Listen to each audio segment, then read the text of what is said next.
Check de simultane, wisten worden dame. Geplakt zijn aan een scherm, lekker kind in een arcade. Jongens zo'n kink in infomanen, ze op het internet. Maar in de tijd kunnen ze niet intiem zijn met de dame. Ze lusten fictieve personages, ieder wordt verliefd op een façade. Jammer, vaker kampen ze met erectiele schaamte, want ze lezen over een langere primaire reclames. Er is zoveel druk voor de bieten gewoon. Onze jeugd gaat gebukt onder nieuwe soort spanning. De lust doet hem nu als liefde voor, maar het is een vlucht uit de rush van de dagelijkse planning.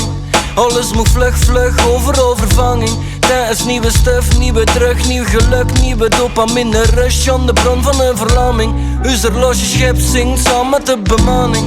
Het is niet gemakkelijk voor het ener te zien, en de plekken waar het al het positieve verdwijnt. Waar als je de oppervlakkige delen is geen van belang is voor een partner of een liefde te vinden.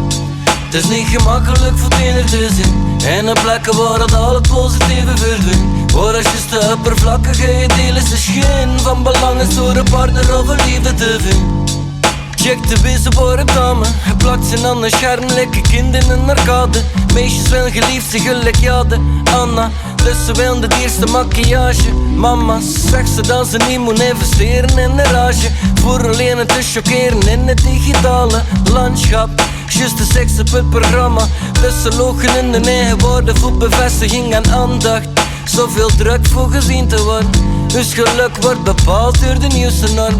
Zoveel stuf wat dat wel van verdrietig wordt, dus is de must dat we zal op de liefde storm. Dus daarom zink ik hier met de tirade, hij slogans als slagzin en typische bodades. De schade val niet onderschatten, de gevolgen niet te vatten. Dus wens ik ieder tiener massas liefde en courage. Het is niet gemakkelijk voor het ener te zien, en de plekken waar het al het positieve verdwijnt. Waar als je de oppervlakkige delen is geen van belang is voor een partner of een liefde te vinden. Het is niet gemakkelijk voor het ener te zien, en de plekken waar het al het positieve verdwijnt. Waar als je de oppervlakkige delen is geen van belang is voor een partner of een liefde te vinden.